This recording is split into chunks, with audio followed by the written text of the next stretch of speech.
Dear Father in heaven, please help me this morning as I share a thought or two. I ask this in Jesus' name. Amen. It's strawberry season. We're picking a lot of strawberries. Here's a picture of yesterday's harvest, and we're really enjoying strawberries. It's all you can eat. What a blessing it is to have food coming in from the garden. You know, as I think about the garden here, my thoughts turn toward heaven. Because when I go into my garden, I find some peace, tranquility. It's a nice place, but how much better heaven? Heaven is going to be a good place. We do not want to miss it. I don't know exactly how it's going to be. 1 Corinthians 2:9 says, "Eye hath not seen, nor ear heard, neither hath entered into the heart of man those things that God hath prepared for them that love Him." I don't know what God's got ready up there. I don't know what He's prepared. But it's going to be better than I can imagine, better than anything I've ever seen, better than anything I've ever thought about. Now, the ones that make it from earth to heaven are the survivors. You know, when the Titanic sank, first question, were there any survivors? And thank God there were. So when the earth ends, because it's coming to an end one day, I don't know when, but one day, things of earth will be no more. It will pass away. And the question is, any survivors? The answer is, thank God, yes. I'd like to be a survivor. Now, in order to survive the earth, the Lord has to do something down here in our hearts to prepare us to live up there. Because if He takes us up there the way we are down here, then up there would be like down here, and who'd want to go? But heaven is a better place. Peace, tranquility, no sickness, no sin, no suffering, no disease, no death. It's a good place. And my dear friends, the preparation for up there begins down here. I was in the garden yesterday talking to my wife.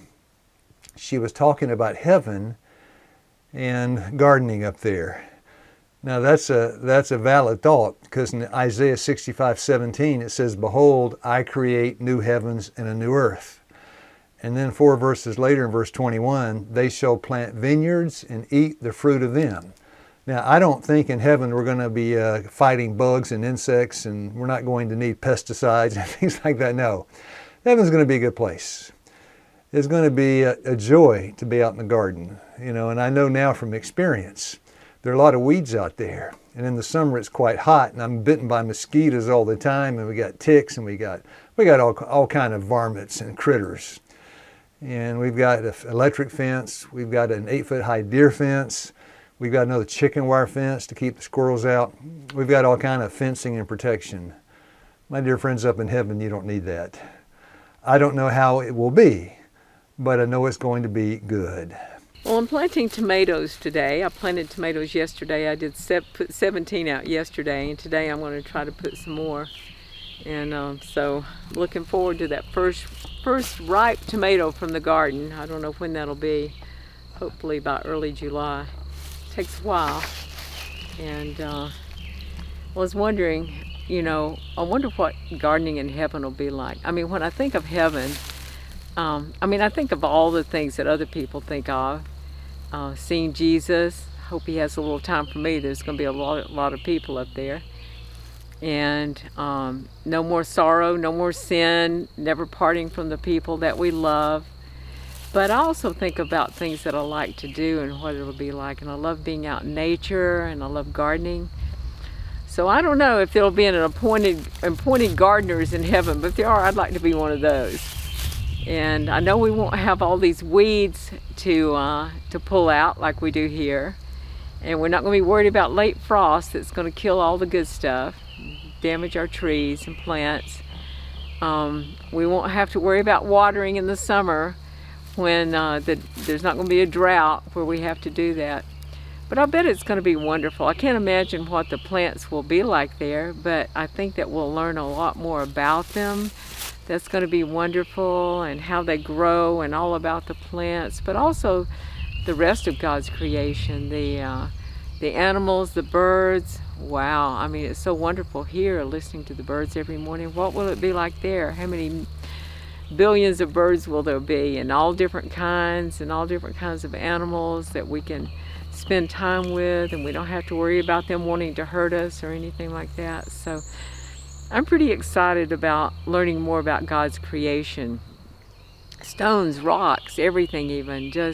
I know it's going to be beautiful and very peaceful and wonderful there. At least that's what I think. You know, life on Earth's a mystery. I've heard scientists try to explain what life is, and I haven't heard a very good explanation yet. It's just a mysterious thing. I see my wife, you know, I look at her. Her lungs are going in and out. She's breathing, she's talking, she's moving. She's like a life-filled organism. She's like a life-filled human. And I can't explain life. But I know that the absence of it is lifeless, just death. And if something were to happen to my wife, my home would never be the same. I know if I walked in and my wife weren't here, it'd just be dead. What gives life is the presence of living people. It sounds simple, but it's true. You know, think about the space shuttle, all these complicated machines man has built. I heard one time a scientist say the space shuttle was the most complicated piece of machinery that man had ever built.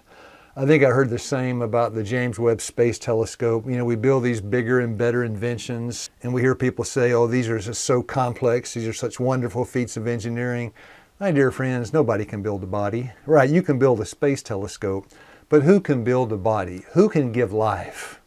Only the life giver, God. And dear friends, that's the reason to go to heaven, to have fellowship with God. I had a friend that was like a father to me, a spiritual father. His name was W.D. Frazee. I think in back 1995, he sent me a birthday card. Now, he had Parkinson's disease. He could barely write. He couldn't speak. We used sign language to talk. But I had a birthday, I think it was 1995, and he sent me a card, a birthday card. This is it. I'd like to read it to you. It says, My dear Lou, this comes to wish you a happy birthday. Oh, how much you and I have to be thankful for. And the best is just ahead. We must not miss it. God bless you, your old friend, W.D. Frazee. But it was that last line. The best is yet ahead. Dear friends, we ain't seen nothing yet. Heaven is going to be a good place. We must not miss it. Now, scientists, and I have friends that are scientists, many say, well, you know, we come from an undirected long chain of genetic mutations and all the evolution talk and everything. And dear friends, I don't believe it. The idea, the premise that we came from nothing, and when we die, we go back to nothing. The problem with that is if you came from nothing and you're going to nothing, then your net worth, your value is nothing. And the long and short of it, evolution places no value on human life. But the Bible projects a brighter picture. The long and short of it is we're invaluable. You know, Christ came, He died for me because to Him, I'm worth it. That's a whole different picture, perspective, than we get from science and evolution. False science and evolution. True science paints a picture of an infinite God, and as we look at the stars, we look at the sun, we look at the moon, we look at the seasons, we see order, we see beauty. And my dear friends, only a loving God that loves beauty and loves people would build something like that thrills our souls every time we look at it. In God's plan, there's a place and a purpose for each one. There's no unemployment line. Until the day you draw your last breath, God has a purpose and a place for you. He needs me. I need Him. And I want to live for Him here and live with Him up there. Yeah, I was thinking recently that there's a phrase I heard. It was a documentary about Albert Schweitzer. It's reverence for life.